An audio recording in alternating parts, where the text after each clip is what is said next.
Okay, so our first question for you, Michelle, would be, what made you decide to pursue this career path, especially since you didn't have anybody, like you said, family, relatives? What was it that got you interested in it? And really, when I was young, I thought I wanted to be an actor or a nurse or a teacher. Those were the three things I thought I wanted to do. But as you know, certain doors open for you in life and other doors are closed. And I did have an experience of all three of those. I have. But what got me into real estate was actually I was an actor and I missed a couple gigs I booked, and they were very good ones, good paying ones, and would have helped my acting career. But couldn't have my phone on me working a 9 to 5 job. So my life was, I need to keep the roof over my head because, you know, there's a saying called starving artists, and I love and I have a passion for acting. But, you know, it's hard to keep the roof over your head sometimes. So, and it was me alone needing to take care of that. So I needed my phone on me, and I couldn't have my phone on me 9 to 5. And I needed to have flexible hours because I had to miss some auditions. So really, one of the top three things I wanted to be when I was younger is what actually got me into real estate. And I literally haven't looked back. One day a realtor came in to rent a car, and I'm like, it's the middle. I was working at a rental car agency at the time between acting, and he goes, you know, I need my car fixed. So I'm like, this is the middle of the day. You have a phone on you and a cell phone, and you're just able to do this at your leisure. He's all, oh yes, the market is so good. And anyways, from there, I thought, oh, the flexibility, and I can have my phone on me so that I don't have to miss any more auditions, and I won't miss any calls that I booked a gig, and that'll be perfect. But what happened was I told my agent, I said, give me a year, because I got to study, I got to get into it for a year, and then I'll be back. But I loved real estate so much, and 5 years, 6 years later, I remembered, oh my gosh, my first love, acting, and then I did get back into it. But that's how I got into real estate. It just happened that way. Okay, perfect. And what education did you need to get into real estate? So that doors that open, he being a realtor, it was a very nice transition. And he said, if you want to help me one day a week, I can help you towards getting your license, because that's what I was focused on. So what it is you really want to give yourself a year to study, because it's a lot of studying, and it's with UBC, so Sauder School of Business, and you're licensed per province that you're in. So I'm licensed to be able to sell all throughout British Columbia. And it takes about a year, because there's the exam itself, though, is 3 hours. It's 100 questions, and you have to get 70% correct. And they're harder questions than you think. And I always say, if you get tutoring, if you want to be a realtor, definitely take a tutoring course. Don't try to just study on your own, because the tutoring really does help you focus on what to learn out of all the books that you get. Otherwise, you could take the test a few times and keep on missing. And if you miss the first two, you don't get that 70%, then you have to wait a certain amount of time before you can take it again. So I would suggest tutoring for that year. And just so you guys know too, I think you have to be 18 to actually register for that. So you couldn't do it like straight. Some of you couldn't do it straight out of high school. You might have to wait till your 18th birthday if you wanted to apply for that program. And so I'm sure this is, a trickier question, but what would you say would be the pros and the cons of your career, like starting off and then maybe even kind of as you developed? Okay, so the pros is you can pretty much make your own schedule. You get out of it what you give to it. So I love work, and I love what I do. And so that helps me. I'm a self-motivator. So with being a realtor, you're an independent contractor, and nobody is going to be your accountability buddy. You have to be your own accountability. So if you know yourself and you know you can succeed, you can make as much as you want with real estate. You can do so many different things with real estate. It's not just residential housing. There's so many different aspects of it, and it never gets boring. So that's all the pros. There's no ceiling on what your income can be. There's no ceiling on how many people you can meet and experiences you can have and things you can learn. So that's what I love about it. It's all real estate. I'm a real licensed realtor, but there's so much more than just that. And you wear a lot of hats, which you know is dynamic. It's not boring. And as I mentioned, it's flexibility. So some of the cons, oh, and you meet so many people. And you know, being an actor, I do love people and I love personalities, and you are constantly meeting people. So even though it's really about brick and mortar, it's about land, terra, and it's about houses and buildings. It's really about the people more than the buildings, but there's so much to it with that as well. So it's very creative, but the cons would be you do get what you give. So again, it's not 9 to 5. So if you decide to go on vacation or not work for a week or two, you will reap that. You won't, you know, what you put in today is what you will get out of it 5 months from now, 6 months from now. So you do have to have a good mindset of wanting to work, and sometimes that's evenings. A lot of times, most of the time it is. So you know, if you want a family, you can have those things. Many realtors, many successful realtors have children and have hobbies and do a lot of things, but you do have to have give and take. And so who you're with as well is also part of what you do as a realtor. That meaning family. You kind of don't leave work at work when you're a realtor. It's encompassing in your life. So you know, who you're with has to also understand that and be willing to, you know, allow you to take a phone call in the middle of dinner, or you know, it's flexible. It's a pro and a con. Okay, perfect. And what steps did you have to take to be in the position that you are now? Okay, so that comes down, I really believe, to a few things. One is mindset. Mindset's so important for anything you do. So again, we can be and do anything we want in life. We really can, whatever we put our minds to. And it doesn't matter. I came from not very good means. As I said, I had $7 in my account at one point, and less than that on many accounts. So I didn't come from a rich family. I had no handouts. I had nothing, and I'm very successful today and have been for a while because just mindset is a huge part of that. And waking up every day going, you know, this is a day I can make it great. I'm in control of my life. Nobody else is. And I think that motto that I kind of live by is just do what it takes as well. So if it means work until midnight and I don't want to, you know, I turn on some music, I turn on some lights, I get the job done. You just got to do what it takes sometimes. And with that attitude, you actually, I'm a bit competitive too. I've always loved sports. And so I want to be the best at what I do. I don't want to give half of myself to something. I want to give 100%. So I'm that way. So as long as you do what it takes, you have a mindset that you can do anything, and you love what you do, always keep that love, that passion, and treat others as you want to be treated. A golden rule. So important. And being real. So a lot of people thought my acting, oh, Michelle, you're going to do great in real estate. And I said, well, actually, no, because in real estate, you have to be real.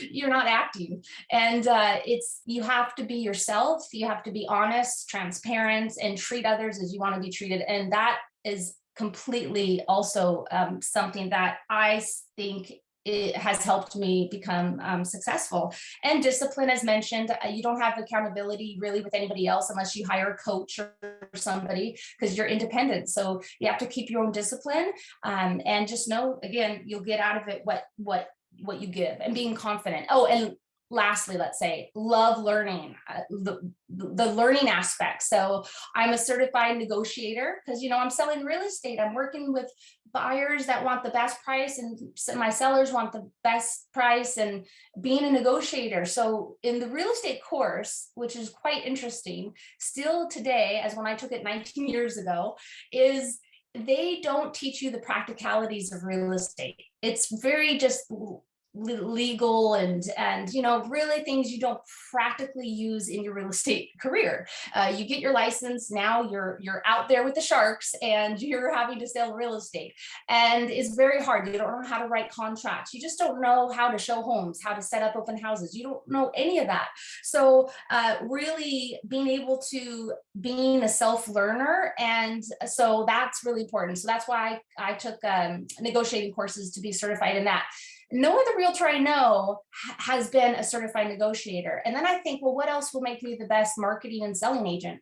Well, how about being good at marketing? So I should take courses on marketing, and just really going over and above what I would say the most people do, which most people will get their license and now I'm a realtor and maybe take the lazy way out. And I don't know, I just think if you put that little bit of extra effort, it really makes a big difference. Mhm. Perfect. And just so you guys know, like for some context too, Michelle isn't just kind of like a standard realtor. Like she has a full team with her as well now too. Like she has her, I think, because you're still with Remax, but you're on like branch off of Remax, or how does that kind of look? Yeah, so in 2014, I wanted to be the best listing and selling agent. I just had this passion, and so I thought, well, I can't do it all on my own. I need help because Rome wasn't built in a day, or what do they say? It takes a village to. It takes many people. So it's just not me. It's all my service providers, all my trusted people that I work with, and I needed an assistant. I needed help. I couldn't do it all on my own if I wanted to grow, and I did want to continue growing. Why not? So that's when I took on my first assistant part-time, and then after a year went to full-time, and then hired another one. And so now I've got 2 full-time assistants and 1 part-time assistant. And then I have a trusted colleague that I mentored, because I'm also a certified mentor. So I mentor other new realtors, and I have her on to help with the load as being another licensee. Okay, thank you. So what obstacles did you have to overcome? And I know it was because we have some students that are hoping to do this right out of high school. That's what they want to do. What kind of challenges do you think that maybe could come up for them? So I got into real estate when I was 28. That's when I took my license, but I look 10 years younger than I was. Everyone always said, oh, they always was surprised. So I did look more like I was 18, and people said, oh, are you even old enough to buy real estate? That was a big challenge when I first got into real estate, because I looked like I was 18 and 17 to some people. They just couldn't believe it. And you can buy real estate at 19. That's the legal age of buying real estate, just in case you didn't know. And so I was like, I didn't have to, I'm new to the business. I was always about honesty, right? You don't have to pretend that you know something you don't know, or that you've been in it longer. I always said my first listing was actually door knocking, right? Doing what it takes, door knocking. I'm knocking on the door, and this older couple in their 50s, and I was all excited and hi, and they go, honey, are you new? And I said, I am. And because I'm new, I have the passion to do everything I can to make sure that your needs are met, and I'm going to work hard, and you got my full attention. And so I used being new to real estate and being young to my advantage. I was just like, yeah, I'm young and I'm new, but I have the most recent education. I have the most recent information that people who've been in the business a long time, they don't keep up on a lot of things, right? And the longer you're in something, us human nature, we tend to, I don't want to say get lazy with things, but we assume we just know things and we can just move along as things have been. But with the mindset of always learning, because everything's always changing, and more so as the years go by, there's always new technology, new everything. And there's a lot of people who are stuck in the past, and they don't move with the flow of things. And so I used to use that as my advantage, that I'm new, I'm eager, you got my full attention. I'll always find out an answer. If I don't know the answer, I'll find out for you. I won't tell you something that I don't know. And I'm working hard for you, and just keep the focus really customer service oriented. And that was my biggest obstacle. Perfect. And then what advice would you give to a student that wants to pursue this career? Shadowing another realtor, the best way to find out if you like it, if you want to do it. I did that for that year previous to that realtor who walked in to rent the car one day. And he goes, oh yeah, I need help handing out calendars and helping with doing open houses and helping me set up a computer because he didn't have a computer, and filing system, phone calls, and setting up buyer tours. So that was the best way that I learned, was shadowing him for the year I was learning. But definitely my mentees, the last one, it was she wasn't licensed. She wanted to be a realtor, and that's what she did for a year. She just came to all my open houses and kind of shadowed me. And anytime I reached out and said, hey, do you want to do this? Do you want to come with me on this listing appointment? You know, she was always there when she can and wanted to. And so she learned that way and learned that she loved it before she really got into it. So, and I am happy to do that for any of your students. If you want to come and co-host an open house with me at some point, or shadow me for a day, or any of that, I'm open to that and happy to do so. And yeah, that's what I would say. Perfect. I have a feeling you might get a lot of emails for saying that, because we do have students that have asked, and I said, well, we'll find out soon enough, guys. And just kind of going off of the shadowing somebody, do you find that there are most realtors, in your opinion, kind of open to the idea of letting students shadow them, or just like even a new realtor shadow them? You know what, I find that most realtors are open to that. Literally, if you reached out to a realtor either you admire or you know, is whatever, you know, I would think that most would be open to that. Okay, perfect. And we had another student that wanted to add this question.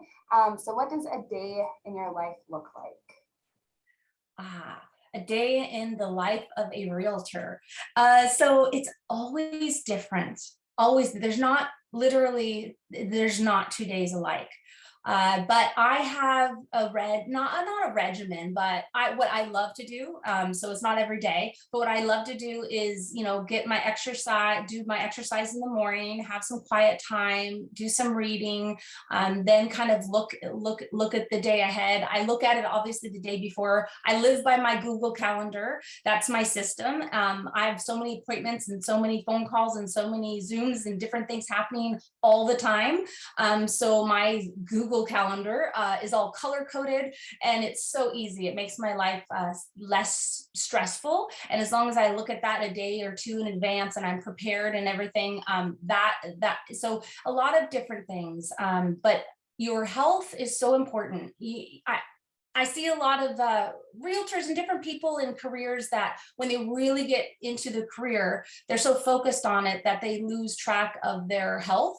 So really important to keep, you know, walking, keep moving, because as a realtor, you sit around a lot. Yes, you're touring a house, but literally you're sitting at the kitchen table talking with the clients. You're sitting in your car. Your car is your second office. You're sitting at your home office or your real office. There's a lot of sitting. So you definitely want to stretch, you want to walk. I love the outdoors. So I always try to make sure I have time to do that every day, almost every day. And then reading, I have a time frame, an hour a day that I like reading to grow my wealth potential, but my knowledge as well.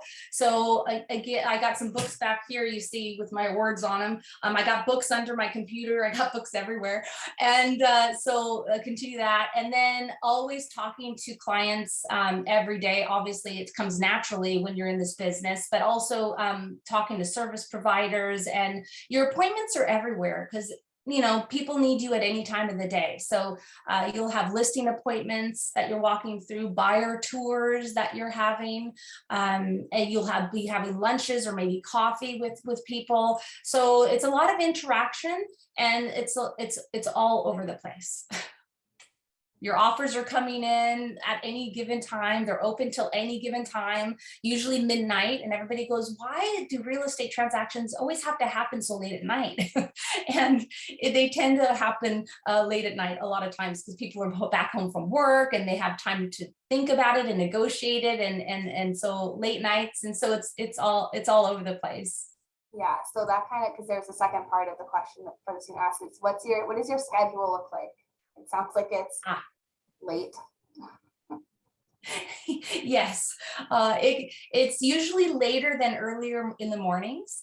And that tends to be, again, because people are home from work typically when they're buying and selling. A lot happens during the day, of course, but yes. So the hours is really, again, what you want to do, but your hours can easily be 12 to 16, no problem, if you're really focused and you want it to be. Otherwise, it could be also 2 hours a day, or you can, some realtors are really good about taking a day off and they say, no, I'm not working Sundays. And it's just a day where they don't let people know via phone message or whatnot, but they just don't work certain days. So for me, I work every day. I'm like, if my client needs me and I can be there, I'm going to be there. So I'm a 7-day-a-week realtor.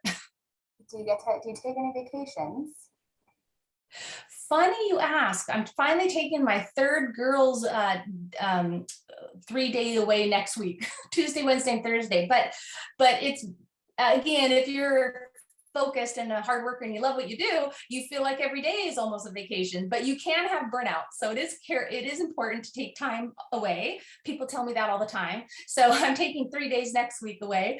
But yes, I tend to like my vacations marrying them up with conferences. So if there's a conference I can go to and I'm still working and meeting people, and then I can, I use that as a vacation time. But yeah. It's nice because you can have your vacations whenever you want. You can go camping when you want. You can really do what you want.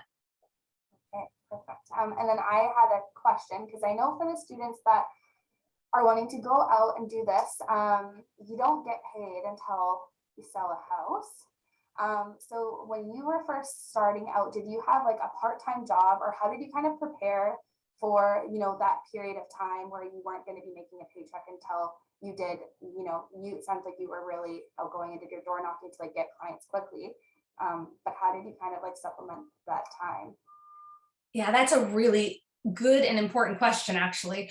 They say you should have up to 6 months of living expenses ready to go when you get into real estate, minimum 6 months, because it may be 3 months or more before you actually get an agreement of a contract, either a sale or purchase, and you don't get paid until that transaction takes place. And typically after somebody buys a property or sells their property, the completion day is when you get paid. And when it completes is typically 2 or 3 months later. So that's why it does take time before you get that first commission check. And you're paying for your office fees, your brokerage dues, if you're paying for any marketing, you got to be really careful. And that's why it is important to, and good idea to have a mentor to help you the first year, to really show you what to focus on and what not to focus on. You don't have to pay for marketing. There's ways you can get free marketing and free exposure, and really focusing on things that will help build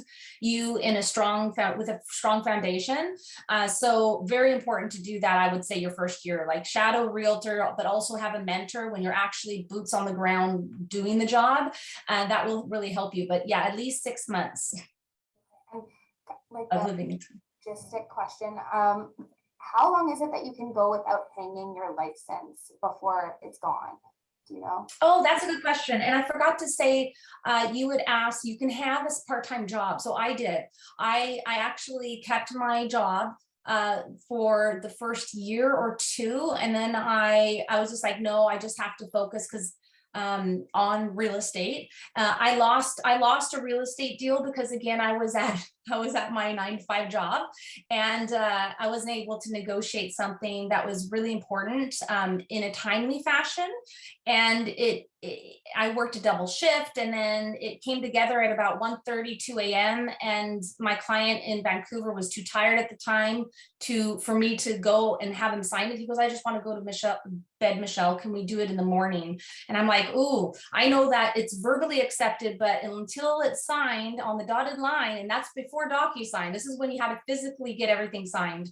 I knew that the seller could change their mind at any moment, but he was just like, I'm too tired, Michelle. And I was honestly tired after a double shift and negotiating till almost 2 a.m. as well. And that was going to be like a half hour, 45-minute drive for me. So I was like, okay, we can do it at 8 a.m. Okay. And he said, yes. Well, at 7:48 or so, right, as I'm walking to go meet him, I get the call from the listing agent saying, Michelle, the sellers changed their mind. And this was going to be a big commission check for me. And this was in the early days. I was devastated. They were devastated. They were mad and upset. And so I should have pushed it. I should have said, no, we need to do this now. You can't go to sleep until it's signed. But at the time, again, I didn't also like it's tough. So yes, you can have a second job, but as soon as you can get straight 100% into it, you should, because you'll reap the benefits of it. And sorry, your next question. So you can hang up your license and not practice real estate.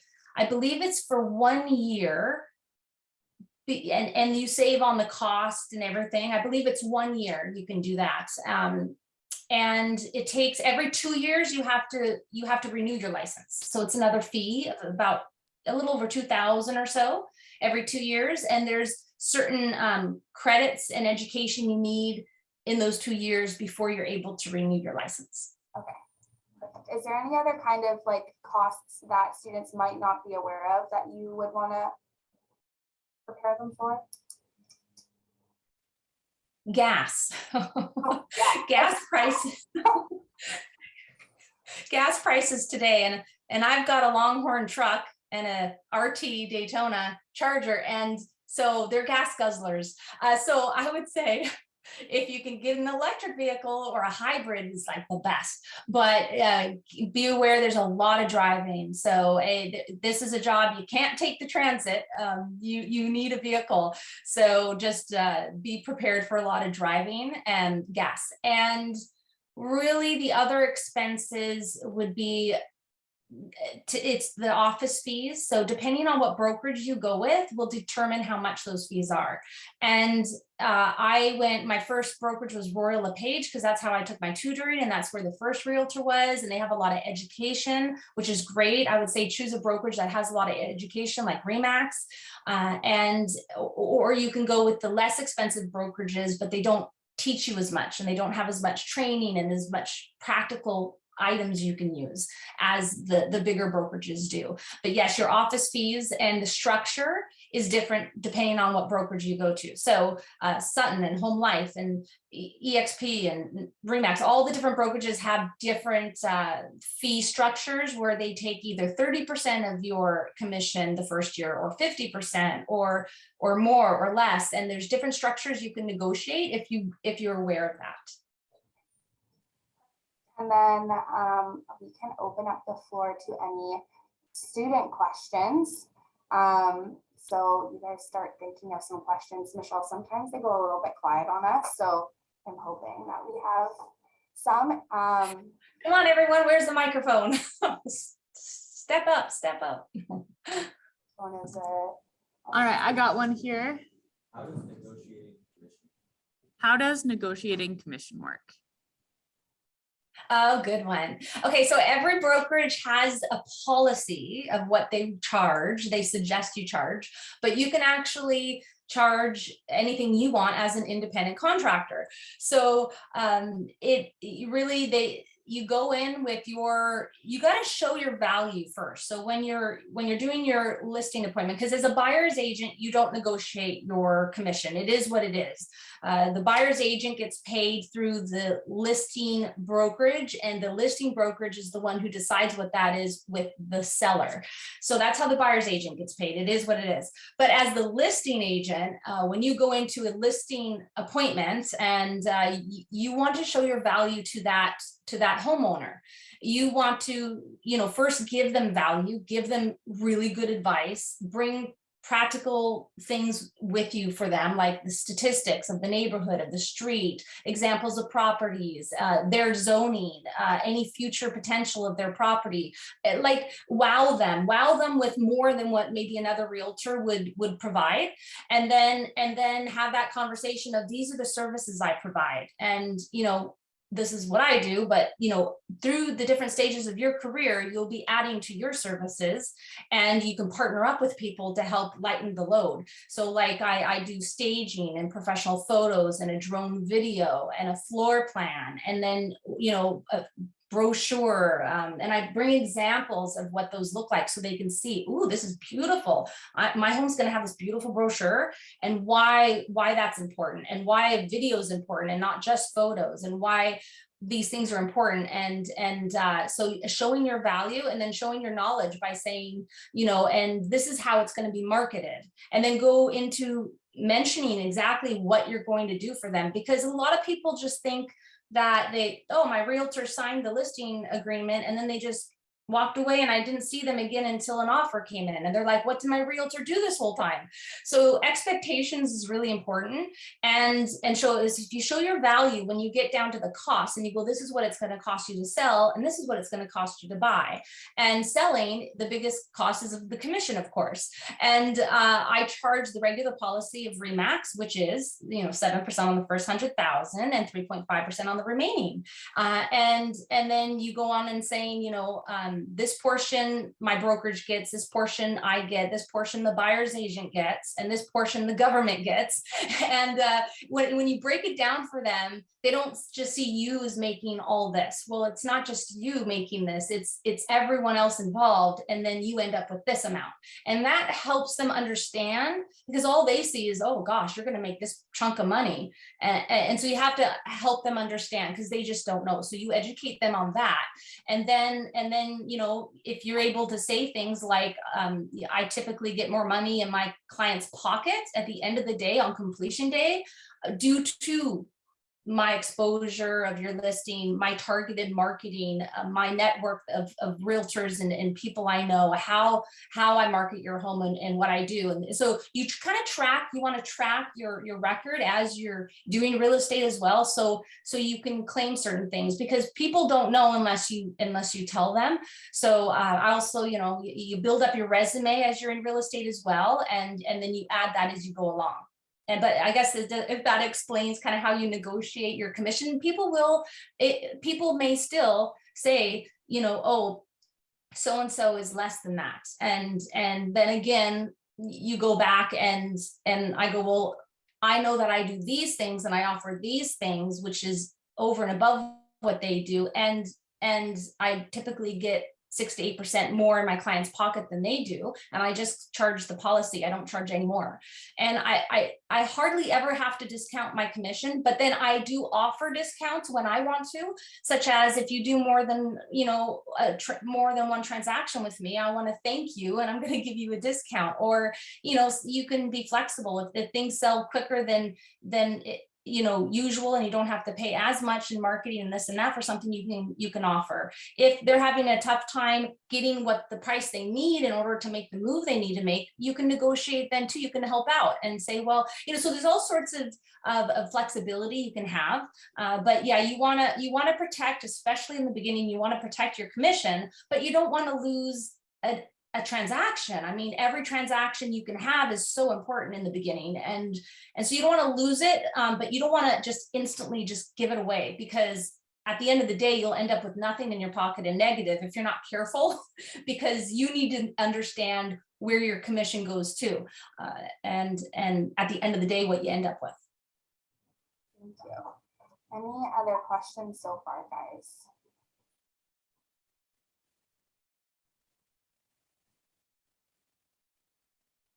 Got one. That's more than most. And we've got two. No. None over here right now. Thanks, Mr. Jacobs. Okay, well, Michelle, are you okay? Because you mentioned that you would be okay with students maybe reaching out to you in terms of shadowing and stuff. Is it okay if I do forward your email address to the teachers so they can give it to their students? Absolutely. Okay. I'm on Facebook and Instagram. You can message me. You can just mention that it was from here or whatnot, and happy to do so. Yeah. Perfect. Yeah, I'll email you guys right after this, and then you can, if you want to display the contact information, that would be great. And then we'll have it this recording shown in, I think there's 7 other classes as well. So you might get more than you thought you might for the students that are interested. But any other questions before we head out, guys?